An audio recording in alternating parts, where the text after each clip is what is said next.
안녕하세요. 위라이브병원 병원장 황창환입니다. 병원장 유재성입니다. 병원장 이준열입니다.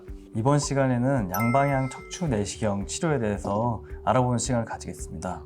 사람이 이제 직립보행을 하게 되면서 어쩔 수 없이 가지게 되는 문제가 이제 허리 디스크 문제가 있습니다. 거기에다가 이제 평균 수명까지 늘어나면서 퇴행이 일어나는 협착증까지 우리 인류가 가지고 있는 어떻게 보면 숙제라고 볼 수가 있는데요.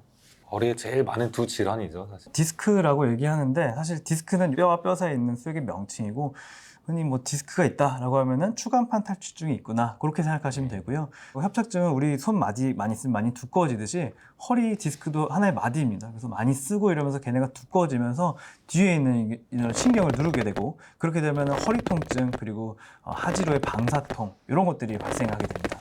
우리 20-30년 전 추간판 탈출증이나 협착증 치료할 때 거의 뭐 철심 박는 수술, 큰 수술로 바로 가는 경우가 대부분의 치료였습니다, 옛날에. 그러다 보니까 이제 유압을 하게 되면 위아랫 마디가 안 좋아지는 문제가 발생이 되고 작은 병변이었는데도 이런 수술들을 하면서 문제점들이 많이 생기게 되고 그러다 보니까 허리에 대해서는 한 20-30년 동안 많은 치료법들이 개발이 됐습니다.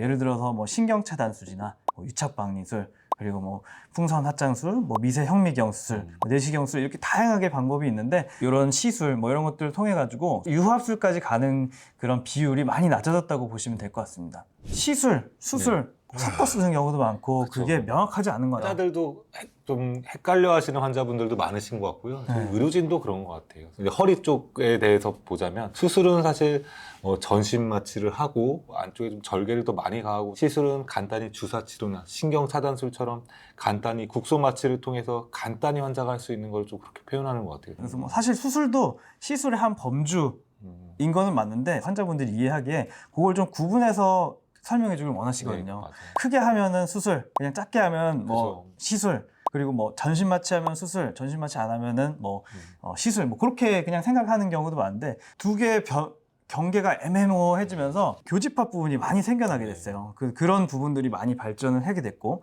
의료진들 자체도 요거에 대해서 뭐 정확하게 합의가 돼 있는 것도 아니고 최근 한 5년 동안에 계속 정립해 나가고 있는 그런 부분이라고 보시면 될 것 같고요. 지금 가장 이제 통상적으로 얘기되는 거는 이제 시술이라고 하면 구조적인 변화를 주면 뭐 디스크나 뭐 뼈를 제거하지 않고 그냥 간단하게 뭐 길을 넓혀주거나 뭐 그런 거를 이제 시술이라고 부르고 있고 안 좋은 병변을 직접 제거하거나 뭐 뼈를 갈아내거나 구조적인 변화를 만들 때는 수술이라고 하자 뭐 이렇게 좀 얘기가 되고 있는 것 같습니다. 오늘 할 주제는 여기 중에서도 이제 시술 같은 수술, 거기에 해당하는 양방향 내시경 수술이라고 옛날에는 뭐 척추 병변을 해결해 주려면 무조건 절개하고 해야 되는데 그렇죠. 내시경이라는 기술을 통해서 조그마한 절개를 통해서 또 해결할 수 있는 방법들이 많이 개발이 됐고 발전을 하고 있어서 그걸 오늘 소개해 드리겠습니다.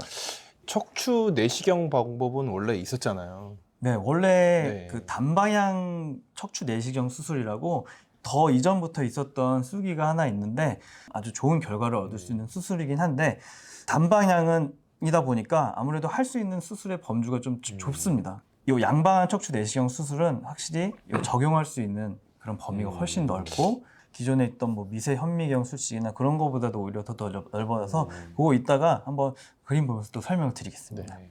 양방향 척추 내시경 수술은 이제 방금 말씀드렸듯이 한 5mm 정도 되는 구멍 2개를 뚫어서 직접 들여다보고 그 다음에 병변을 제거하는 수술을 시행하게 되는 거고 다른 척추 수술보다 입원 기간이 좀 많이 짧고요. 그래서 입원 기간은 보통 3-4일 정도 되고요. 수술 후 통증이나 그 입원 기간 면에서도 좀 유리한 면이 많습니다. 그리고 흉터도 적고 내시경 할 때는 물을 흘리면서 계속 수술하기 때문에 감염의 위험에서도 훨씬 좀 이득이 된다고 볼 수 있을 것 같습니다. 등에 양방향 척추 내시경 수술했을 때 흉터인데 이렇게 한 5mm 정도 되는 구멍만 뚫어서 그 병변을 해결해주고 나오면은 수술을 받는 흉터를 찾기 힘든 경우도 꽤 있습니다. 양방향 내시경 수술이 나오기 전까지 가장 최소 침습적으로 디스크나 협착증 해결해 줄 수 있는 방법은 미세 현미경을 통한 수술밖에는 없었는데요.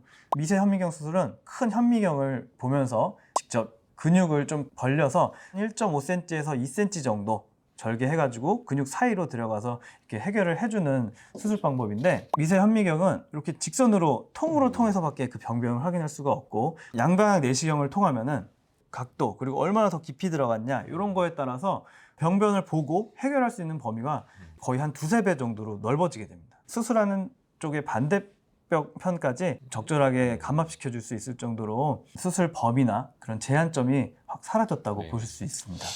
원장님은 이게 척추를 많이 하셨기 때문에 두 개 다 경험이 있으실 텐데 양방향이 좀 어떤 장점이 있어서 그쪽을 더 선호하게 되셨는지. 미세현미경을 봤을 때 안 나오는 각도, 특히 체중이 나가시는 분일수록 허리 수술할 때는 뒤에 있는 지방층의 두께가 많이 차이 나거든요.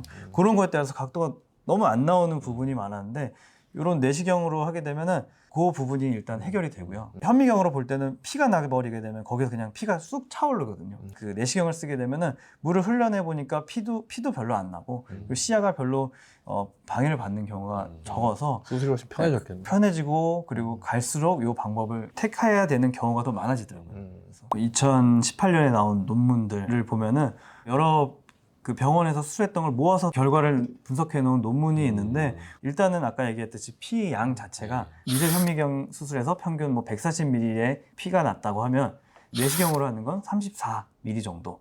그리고 평균 재원 기간에서도 현미경으로 수술했을 때는 한 6, 7일 정도. 내시경으로 하게 되면 한 2.7일 정도. 네, 그렇게 차이가 있는 걸로 나와서 둘 다 좋은 술식이긴 하지만 피가 나거나 그 다음에 재원 기간 그리고 수술 후 관리에 있어서 내시경이 조금씩 이제 우월한 결과를 보이고 있다라고 이제 보시면 될 것 같습니다. 그럼 무조건 양방향 내시경으로 해달라. 뭐 아무튼 그게 그게 제일 좋은 거 아니냐 이런 식으로 여쭤보시는 분들이 있는데 사실 이게 이걸 모든 걸 해결한다기보다는 유합술이 필요한 환자는 유합술을 해야 되고요. 그 전에 해결할 수 있으면 그걸로 해결하는 게 제일 좋아요. 허리 쪽에서 하는 수술은 모든 환자분의 증상과 MRI나 CT 이런 걸 다 분석해보고 저희가 환자분들이 되게 좀 들으면 식상해하는 말이겠지만 전문가와 상의하세요. 그게 괜히 있는 말이 아니라 이제 어떤 치료가 제일 좋은지는 사실 주치 전문가가 제일 잘 알고 있고 그거에 맞는 치료를 했을 때 가장 좋은 결과를 낼 수 있습니다. 위라이브 병원 같은 경우에는 뭐 모든 무기들을 다 갖춰놓고 이제 그 중에서 환자분들이 제일 괜찮을 만한 그런 무기를 고를 수 있게 다 준비해 놓고 있기 때문에 저희와 한번 상의를 하시고 이제 진료를 보시게 되면 그런 거에 대해서 더 자세히 말씀을 드릴 수 있겠습니다. 환자분들께 더 좋은 치료 그리고 수술을 하지 않더라도 그냥 수술을 하더라도 좋은 결과를 낼 수 있게 항상 더 노력하고 이제 환자분들의 좋은 방향으로 갈 수 있는 그런 병원이 될 수 있도록 노력하겠습니다.